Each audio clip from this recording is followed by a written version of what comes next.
Guys, it is 1:45 in the morning and we are headed for North Carolina. 18.5-hour drive. We're leaving right now. Epic road trip. Here we come.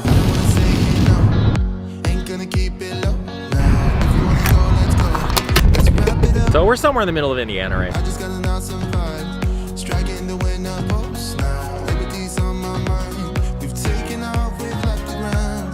All right, I made it to North Carolina. 7:30. I left at 2 o'clock this morning. We're here. All right, we made it to North Carolina. We're here. Woo! Matthew, Kelly, glazing pots. It's very late. I think I'll be up for like almost 24 hours when we're done with this, probably. It's gonna be awesome.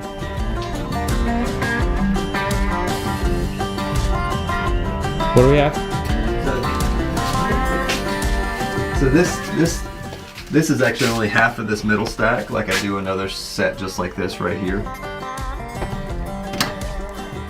All right, I'm staying in an Airbnb, North Carolina, in Seagrove on Main Street, and there is like gorgeous pottery everywhere. It's actually really sweet. Look at all that sweet pottery. Wood-fired mug. We're in Seagrove. Last night we got in pretty late, but we went straight to Matthew Kelly's, started glazing some pots because today is a very big day.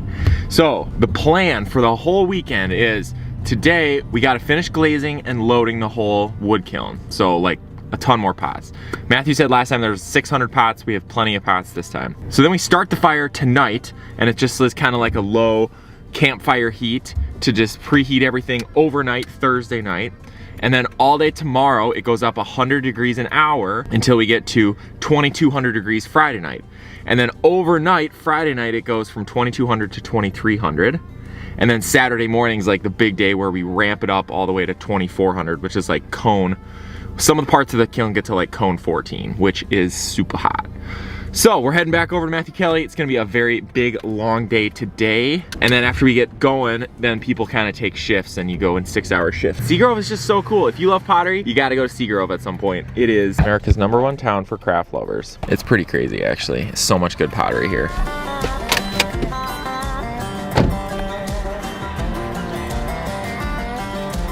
All right, here we are. There she is.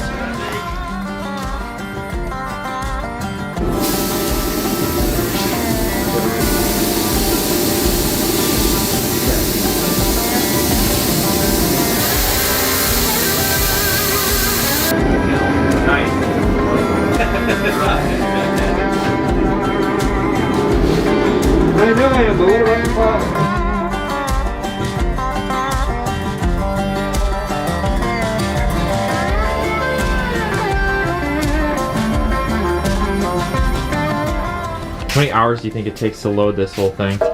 Normally takes like 2 8-hour days of loading. Such a painstaking process. It is, yeah.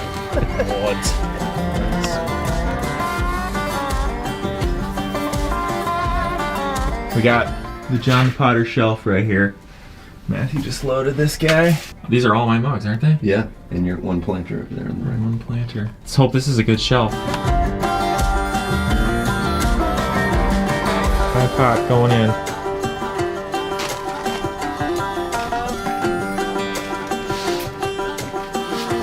We do have to put water on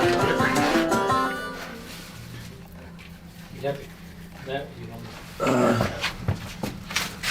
If you can, all right, look at the bottom and see if it's high enough. Yeah, you're good. Keep going. You're good. You got like 3 inches.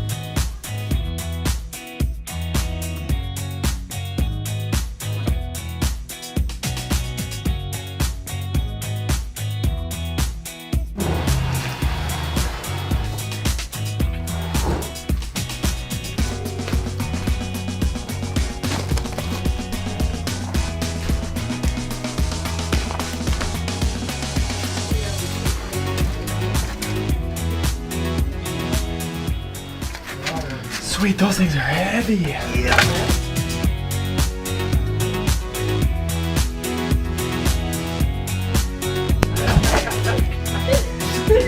I did.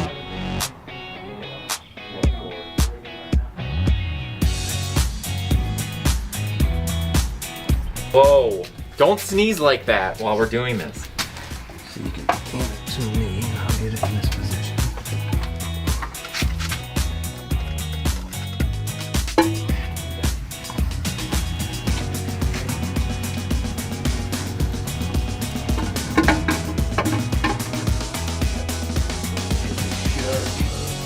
All right, how's it feel to be loaded? Feels amazing. Super stressful until this point. Then it's just a sigh of relief. So good.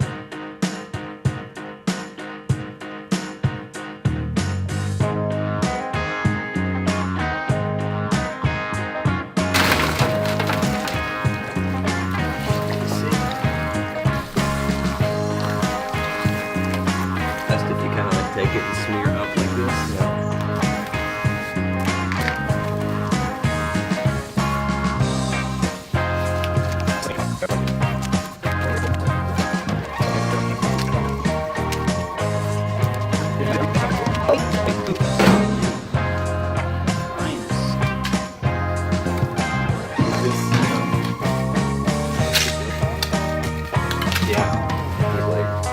Had the ability to kind of like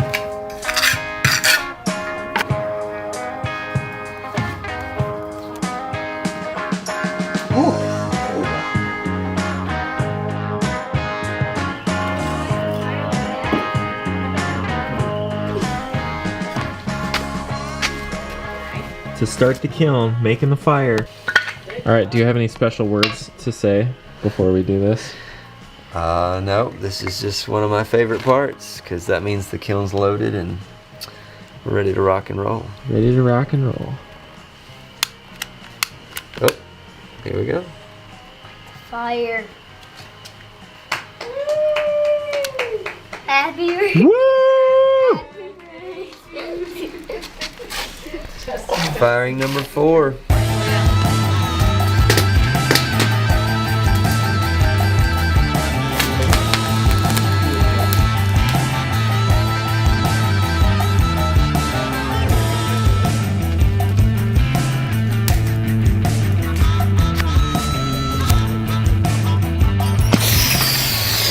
What's up, guys? All right, we're in day 2 at North Carolina. We started the kiln last night at 10 p.m. Someone was there all night last night, kind of just stoking it a little bit, and then today we start ramping it up.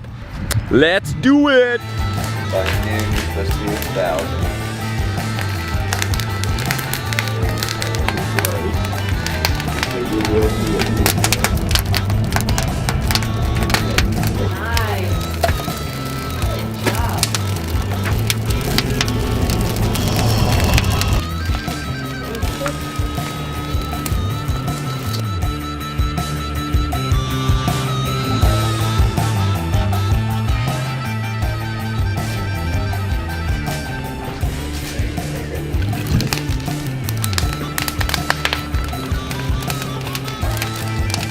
Kiln is at like 800 degrees, and so now we're ramping up, and then it should be at like 2,200 degrees tonight, and then overnight we'll hold it basically around 22, and then tomorrow morning, Saturday morning, is when we ramp it up the hottest temperatures, and we actually hold it up at 2,400 degrees for like 4 or 5 hours or something crazy like that, and then we start loading salt in the front of the kiln, and it's just insane. This is like such a fun experience, and it makes me want to build my own wood kiln, although it is a ton of work to build a kiln, and then every time you fire it, it's a ton of work too. But I think I might have enough people around me that I'm able to find some help. Super cool, super fun. I'm like a little kid in a candy store. Learning a ton, and hopefully you guys are enjoying the ride.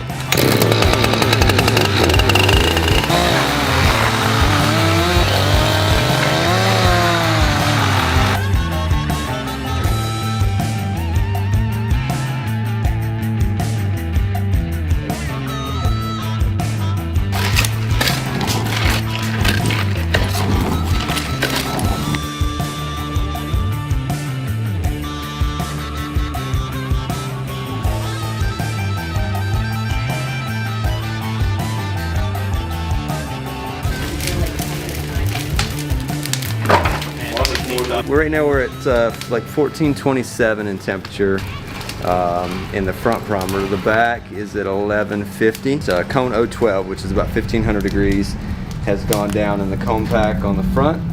On the bottom, I went ahead and pushed the active dampers in the chimney so that we could start working on that reduction atmosphere. And so as you see the kind of the black smoke starting to form there above the opening, that's going to help retain a little bit more of the heat in the wear chamber versus just sucking it all through into and out the chimney.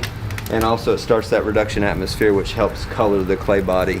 And so it just gives a lot more color to the clay and to the glazes as well. It affects those. But yeah, we'll do some version of this all the way through tonight, and then we'll open the whole kiln up tomorrow morning when we want to get the peak temperature. Oh yeah, there you go. Holy hotness. So yeah, you can see that cone way back in there. It's bent already. Check out all those pots.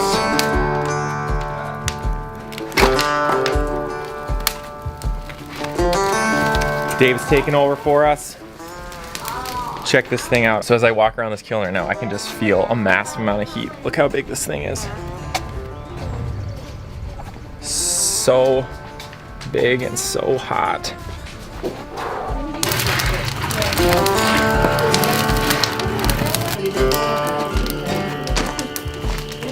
We gotta get some wood in here. So pretty much the pattern has been we put some hardwood in, we put some of the poplar or the pine, which is, I guess, not hardwood. Put the fake steel down. I can feel it on my ears.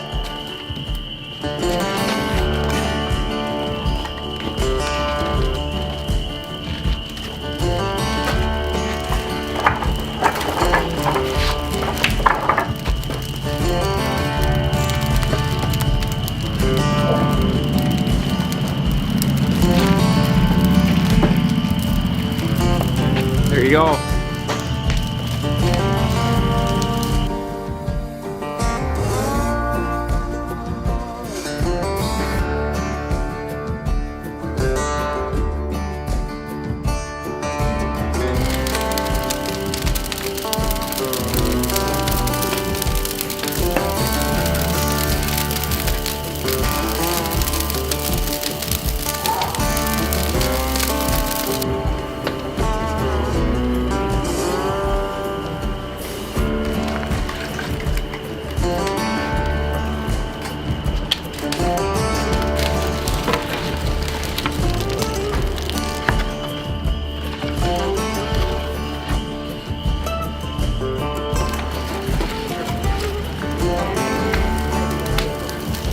Guys, we are here day 3, and today is when we're finishing firing the wood kiln. So last night I left at 10:30 and it was at 2,000 degrees, and someone came at midnight to 6 a.m. to hold it at like 2,200 degrees for the whole night. We have 3 of us, so me and Matt and another girl, Erin. Oh my gosh, look at this. Look at this right now.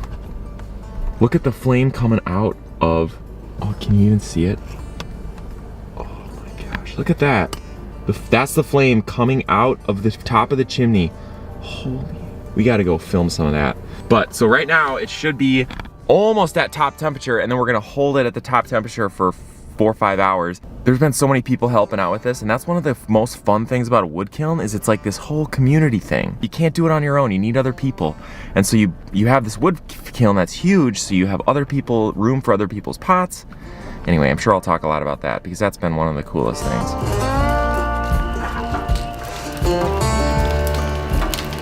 Morning. I even saw your car. I know.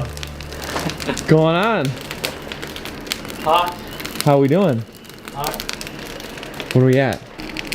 How's the night then? Hot. Yeah. So how often right now are you stoking it?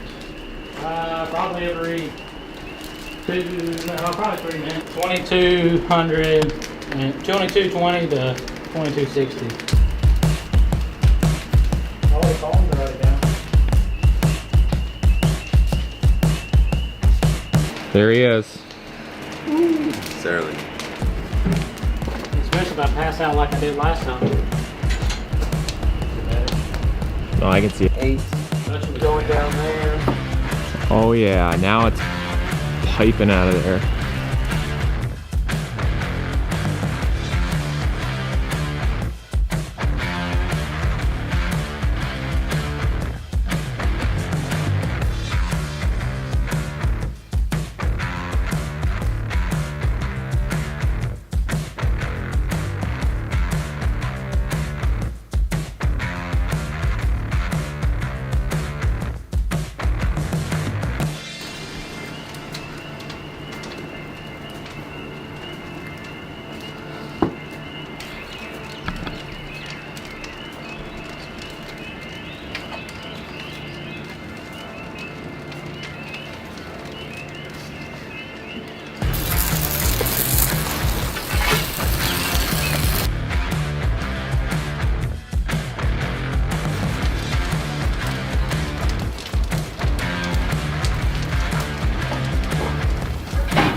Push it in and drag it out. Yep. Put down pressure on the...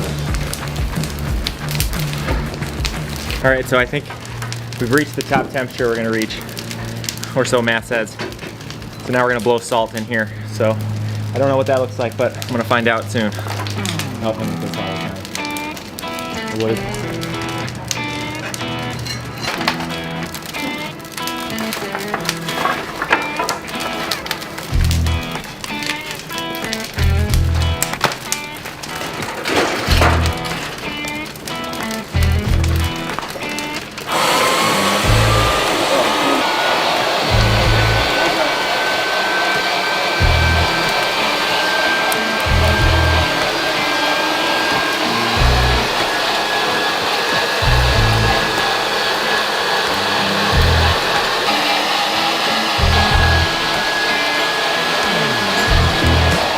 You can definitely wood fire without salting, but I love salt glaze, so maybe eventually I'll build a second wood kiln that I don't put salt in, but for now one's enough. Maybe I'll build a second wood kiln. You could build like a little fast fire updraft wood kiln. Yeah, not a big one.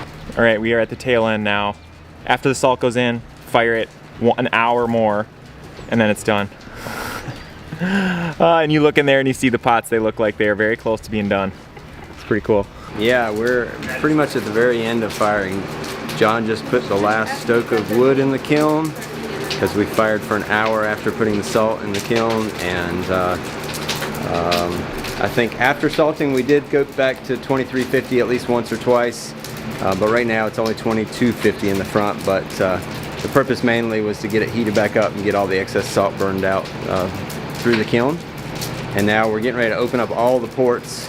It's going to get even hotter under the shed. And we're going to crash cool. It'll take about an hour and a half to crash cool down to 1500 degrees, and then we'll close everything up and let it cool slower from then on.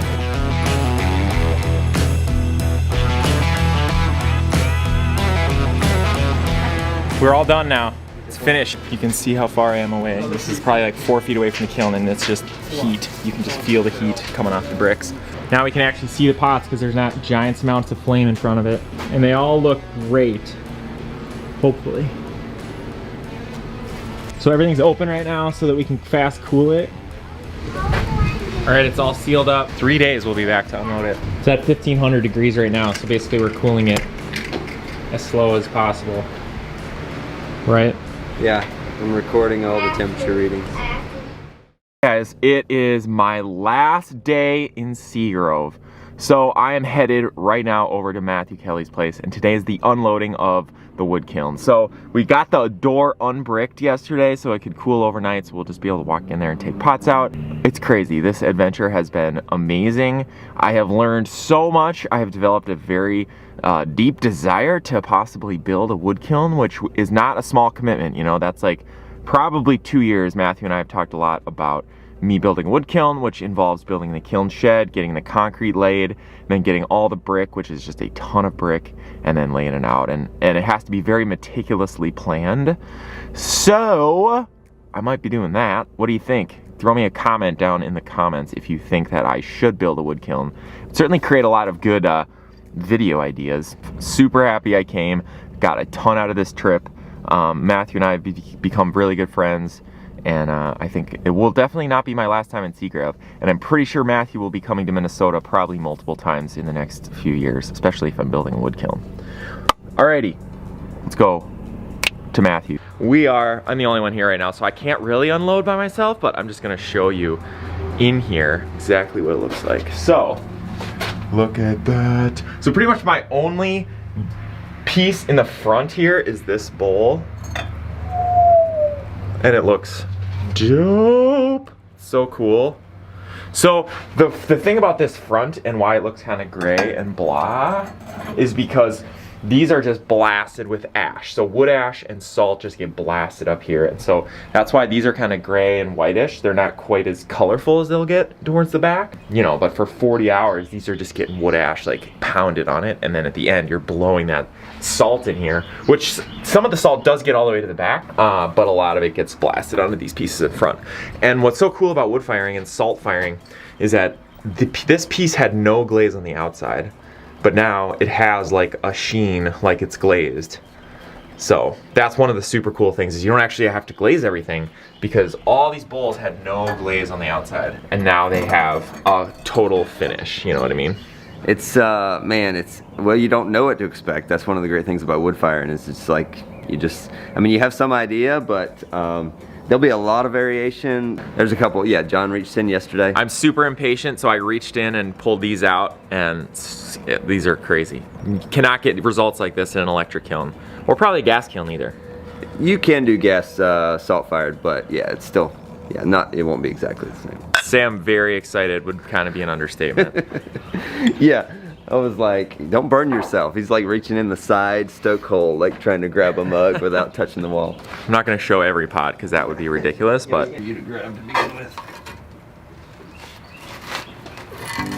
So we stand. don't remember how I glazed it. You actually this well, don't know. Just kidding. Oh, these looks really good. So these are two of mine. Not even. What are we, an eighth? An eighth of the way through. It's just so interesting.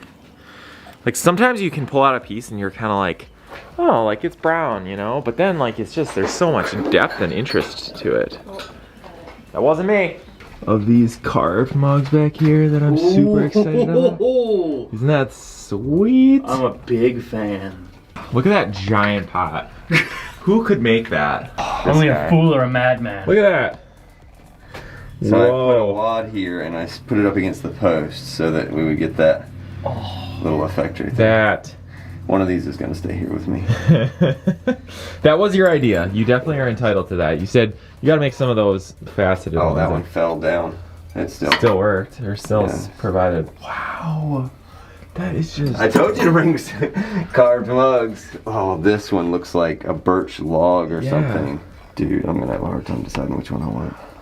Pretty. Sam's got the next It can be one yours now. for $8,000. Ah, Cheers. Cheers. Don't clink 'em. But it even feels right in your hand. It does. Somehow, It does. somehow, I feel that. like the thumb, It thumb actually, thing. like, you can That's actually crazy. hold it. It That's really crazy feels that like a it's- giant, pitcher, I guess. Like, you could literally like just drink water out of that. Like if someone's like trying to drink a gallon a day, just like fill us up in the morning. There you go. The like water challenge that people do. So, but then this doesn't look like my ash glaze, so I don't know. What is around there? Could just be on a different clay, maybe? Yeah, like that's probably what it is. this is the fire. That is giant. It's probably the ones that I glazed. Oh man, the handle's separated a little bit. It's nice of you to grab my pot for me out of here, Matthew. Oh yeah, you're welcome. Is grabbing the large piece. Put that down in the way. Sorry, guys. You gonna show that one? Well, we You're gonna have to go visit my YouTube channel to see Matthew take that out of the kiln. It's nice. It's like gorgeous. Massive. All the mugs on this shelf Turned out. are mine. So, it's gonna be fun to unload a bunch of Mako too back there. Wow, those are super cool. Look at that. All right, we can unload them. I got what I need. All right, everyone, we're clear to touch John's mugs. These turned out sweet. This is some of John's best work right here. I've got them on a little rotating carousel. I like that matte iron. Yeah, these So are much. sweet. There's Very these cool. two as well, little swirly guys. So this is, I'm sure, is Mako. I bet this is like probably Aurora Green over sandstone or something. I can see it's WF15, so I can look in my notebook and tell you exactly what it is. And then sandstone. Looks like we got a little pinhole issue on that one. John definitely earned. John has definitely earned his space in the kiln. It says everybody except for Matthew. This is definitely a Mako glaze. I bet that this, whoa, I almost dropped it, is lavender mist. That is very nice. Ooh, it is. Ooh, it is. Ooh. But it's over something else, isn't it? Yeah, Or I think just- I bet it's lavender mist, like with winter wood under it or something. March Madness mug almost. Almost. Color. What do you think we have here? Ooh. Well, I'm very happy so far. Nothing's like, I guess that one dripped over there a little bit, but that's plain sandstone. I'll probably refire those in my electric kiln. That's really Norse nice. blue, maybe. Yep, I bet that's Norse blue. Really cool. Looks good.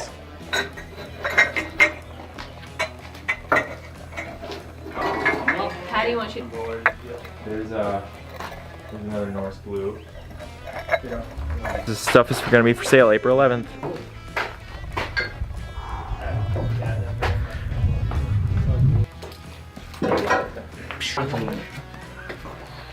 Maybe it broke. And we have coasters.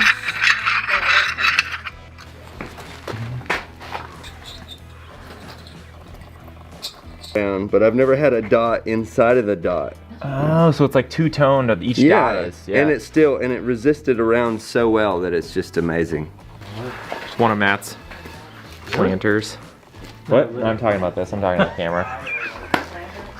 So that's super cool. I just pulled this one out. This was one that I sent early, and Matt glazed it in his rutile. And I guess it gets this purpley color in the back. Depending on the clay it's on, it'll turn purple. So I use this white bee clay with grog from Continental Clay. That looks really good too. That's amazing, the difference that clay makes. Because I was trying to correct, and I realized big old glass beads that were in this. That Oh, dripped that's cool. way So down. these are all glass beads that you put in there when it Yeah. was bisking, right? Or like Yeah, when in it the was clay. green, when it was green, yep. So these were actually pots that I glazed at my place, my studio, and then sent them after they had been bisked. So this is lavender mist in a wood kiln, carved, and then this is Norse blue. This is one of mine that they glazed for me. Those are actually quite brilliant. What are your thoughts so far? Looks pretty amazing. I'm happy. Nothing, no catastrophes as far as I can count. Like just, Except for the one jar that I busted. yeah, well, catastrophes from actually firing. Right, that There's was an probably, yeah, like a handful of pieces that broke, but And that's it. and that's it. We got it all unloaded. What is that, 11:30 right now? So I was like maybe 2.5 hours. Yeah. Pretty early.